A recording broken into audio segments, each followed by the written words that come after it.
இன்றைக்கி அவரைப்பருப்பு அரிசியும் பருப்பு சாதம் செய்ய போகிறேன். பார்த்தீங்கன்னா இதுதான் அவரைப்பருப்பு, தெரியாதவங்க பார்த்துக்குங்க. இது மொச்சப்பருப்புன்னு சொல்லுவாங்க.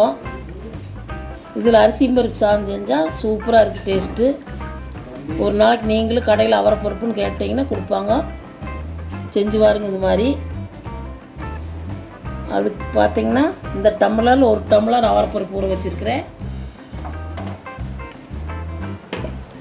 இந்த டம்ளரில் 3 டம்ளர் அரிசி ஊற வச்சுருக்கிறேன். எல்லாம் எடுத்து ஒரு 1/4 மணி நேரம் ஊற வச்சுக்கணும். அரிசி பருப்பு எல்லாம் 2 ஊற வச்சுருக்கிறேன் 1/4 மணி நேரம். அதுக்கு தேவையான பொருள் பார்த்திங்கன்னா ஒரு 10-20 சின்ன வெங்காயம் தொளிச்சு கட் பண்ணி வச்சுங்க. சின்ன வெங்காயம் போட்டால் தான் நல்லாயிருக்கு. பச்சை மிளகா ஒரு 2, வரமிளகா 2, 4 மிளகா போட்டுக்கோங்க.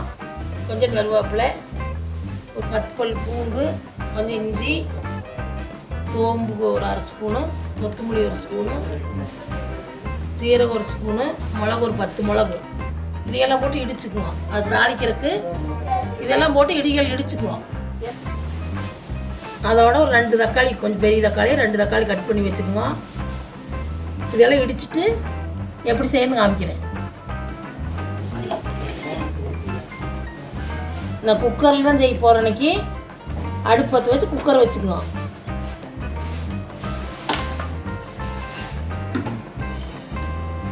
எண்ணெய் ஊற்றிக்கங்க.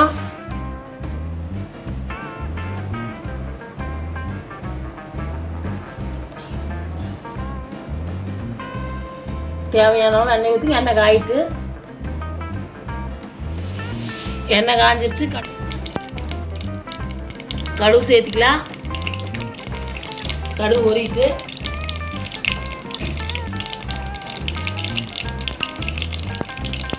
கடலைப்பருப்பு சேர்த்துக்கலாம்.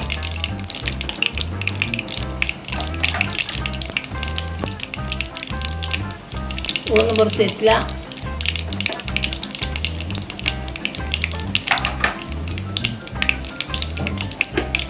வெங்காயம் சேர்த்துக்கலாம்.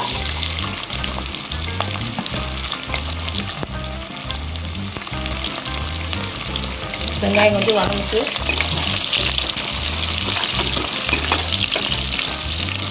மிளகாய் கருவேப்பிலையும் சேர்த்துக்கலாம்.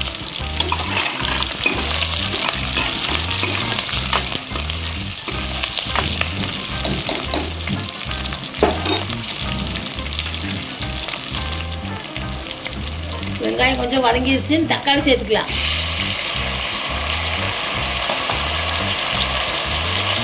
தக்காளி வதங்க கொஞ்சம் உப்பு சேர்த்துக்கலாம். தக்காளி நல்லா வதங்கிட்டு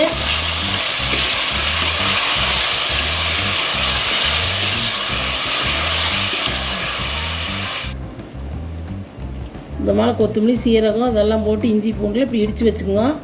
இடித்து போட்டால் தான் நல்லாயிருக்கு. சூப்பராக அரைச்சி போட்டால் நல்லாயிருக்கும். அது மிக்சியில் இந்த மாதிரி இடித்து போட்டுக்குங்க.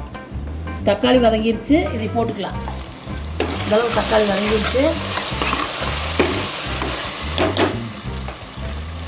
இடிச்சது போட்டுக்கலாம்.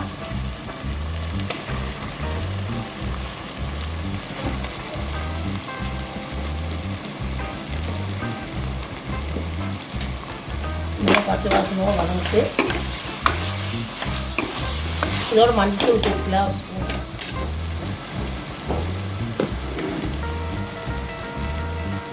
ஒரு ஸ்பூன் மஞ்சள் சேர்த்துங்க. இதோட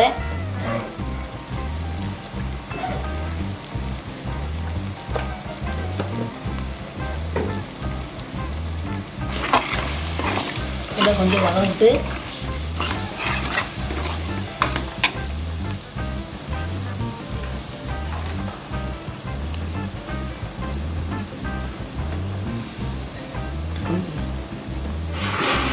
இதோட கொஞ்சம் பெருங்காயத்தூள் சேர்த்திங்க.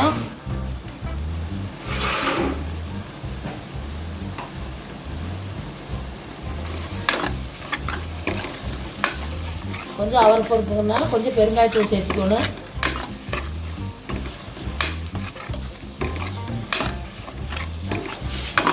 எல்லாம் வதங்கிருச்சு. தண்ணி சேர்த்துக்கலாம். தண்ணி சேர்த்துக்கலாம். நான் 1 டம்ளர் அரிசிக்கு 3 டம்ளர் தண்ணி சேர்த்துவேன். பருப்புக்கு 2 டம்ளர், மொத்தம் 11 டம்ளர் தண்ணி சேர்த்திக்கிறேன். நீங்கள் அரிசிக்கு தகுந்த மாதிரி சேர்த்துக்கிங்க. நீங்கள் எப்படி அரிசிக்கு சேர்த்துவீங்களோ அந்த மாதிரி சேர்த்துக்கிங்க.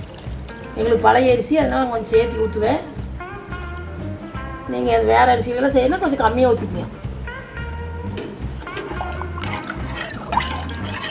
தண்ணி சேர்த்தியாச்சு.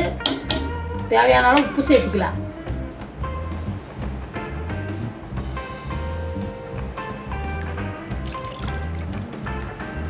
தண்ணி கொதிக்கிட்டு அப்புறம் அரிசி பருப்பையும் சேர்த்துக்கலாம். தண்ணி கொஞ்சம் கொதிக்கிட்டு பார்த்தீங்கன்னா நல்லா தண்ணி கொதிச்சிருச்சு. பருப்பு அரிசியும் சேர்த்துக்கலாம். முதல் பருப்பு சேர்த்துக்கலாம்.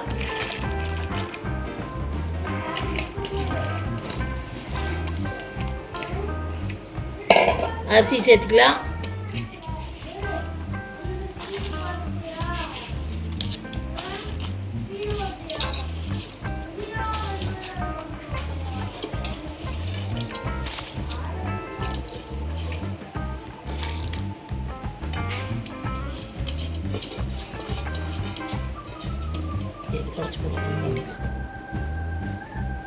பார்த்தீங்கன்னா நல்லா அரிசி பருப்பெல்லாம் போட்டாச்சு. நல்லா கலந்துட்டுங்க. கலந்துட்டு உப்பு செக் பண்ணிக்கங்க. கரெக்டாக இருந்தால் மூடி கொஞ்சம் கொதிக்கிட்டு மூடி போட்டு 3 விசில் விட்டுக்கலாம். கொஞ்சம் கொதிக்கிட்டு இந்தளவு கொதிச்சிருச்சு. நீங்கள் குக்கர் மூடி போட்டு 3 விசில் விட்டுக்கலாம். 3 விசில் விட்டு பார்க்கலாம் எப்படி இருக்குதுன்னு. எங்கள் ஊர் ஸ்பெஷல் அரிசியும் பருப்பு சாதம், பருப்பு போட்டு செய்கிறது. நீங்களும் ஒரு நாளைக்கு இந்த மாதிரி செஞ்சு பாருங்க. 3 விசில் விட்டு அப்புறம் பார்க்கலாம் எப்படி இருக்குது. மூடி போட்டு 3 விசில் விட்டுக்கலாம். பார்த்தீங்கன்னா 3 விசில் விட்டு விசில் போயிடுச்சு.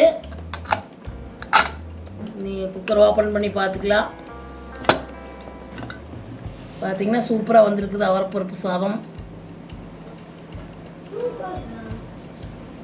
பார்த்தீங்கன்னா பழம் சூப்பராக வந்திருக்குது.